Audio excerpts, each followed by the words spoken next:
du convoiteux et de l'envieux. Messieurs, je vous ai jusqu'ici assez conté de mensonges. Je vais enfin vous dire une aventure vraie, car le conteur, qui ne sait que des fables, ne mérite point de paraître à la cour des grands.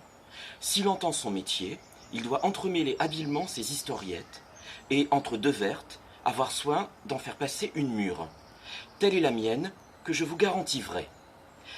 Il y a un peu plus de 100 ans que vivaient deux compagnons, des gens assez pervers. L'un était un convoiteux, dont rien ne pouvait rassasier les désirs, et l'autre un envieux, que désespérait le bien d'autrui.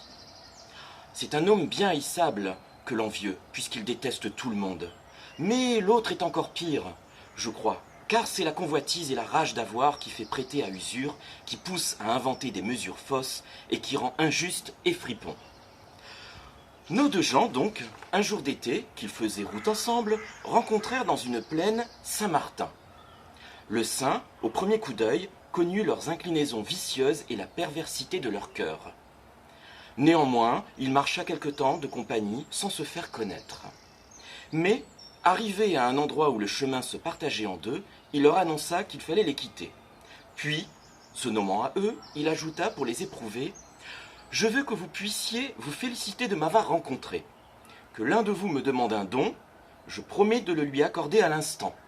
Mais ce sera à condition que celui qui n'aura rien demandé obtiendra le double. » Le convoiteux, malgré toute l'envie qu'il avait de faire un souhait magnifique, se promit bien cependant de se taire, afin d'avoir encore 2 fois davantage.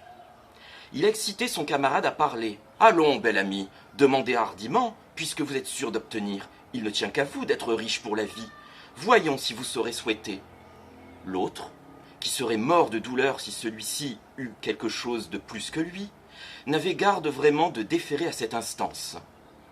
Tous deux restèrent aussi longtemps sans vouloir se décider.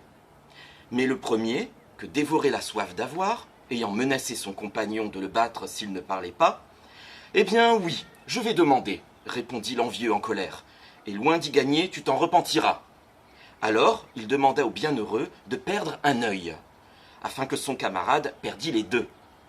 Sa prière fut exaucée à l'instant même, et tout le parti qu'ils tirèrent de la bonne volonté du saint, ce fut d'être l'un borgne et l'autre aveugle. C'est une justice que le mal qui arrive aux méchants. Et si quelqu'un était tenté de plaindre ceci, je prie saint Martin de leur en envoyer autant. Merci beaucoup. Prenez soin de vous. Restez chez vous.